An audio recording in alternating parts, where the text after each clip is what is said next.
Breaking news, the death of one of the most infamous figures of the 20th century, O.J. Simpson. He became a star on the football field and then fell from grace during arguably the highest profile murder trial in American history. O.J. Simpson acquitted for the murder of his ex-wife, dividing much of the nation. His family says he died after a battle with cancer. Eyewitness News reporter Darla Miles begins our coverage this afternoon. She's in the newsroom. Darla?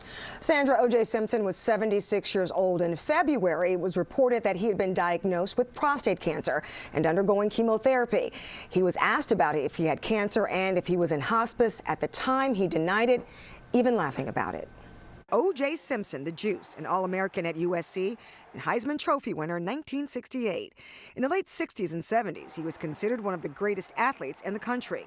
Thursday, his family posting on social media that he died Wednesday, surrounded by his children and grandchildren after a long battle with cancer. Simpson played for the Buffalo Bills and became a Hall of Famer, the first player ever to gain 2,000 yards in a single NFL season. I'll never let you guys down, man. I'll live up to the honor of being in this hall and being on your team. With athletic ability, good looks, and star quality, Simpson became one of the first black athletes to win off the field, starring in commercials, on TV, and in movies, one of the first athletes turned celebrity.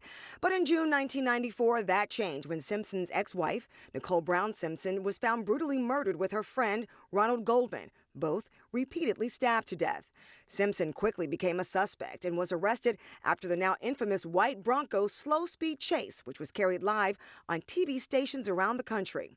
Charged with both murders, Simpson's 9-month murder trial was broadcast to millions. We, the jury, in the above entitled action, find the defendant, Orenthal James Simpson, not guilty of the crime of murder. 2 years later, sued in civil court by the parents of Nicole Brown Simpson and Goldman, Simpson was found liable for the deaths. His assets were seized, and he was ordered to pay $33.5 million in restitution to both victims' families. He never paid a dollar, and virtually bankrupt, Simpson's life became a decades-long spectacle with the paparazzi.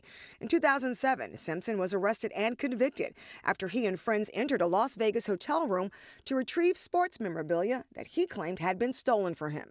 Guilty. Simpson sentenced to 33 years in prison, but was released on parole after 9 years. Out of the spotlight, the All-American hero died as a disgraced but free man. Now, the reaction to Simpson's death has been mixed. The Pro Football Hall of Fame released a statement honoring his on-the-field contributions. Rather, Caitlyn Jenner posted on social media, "Good riddance." Sandra? I think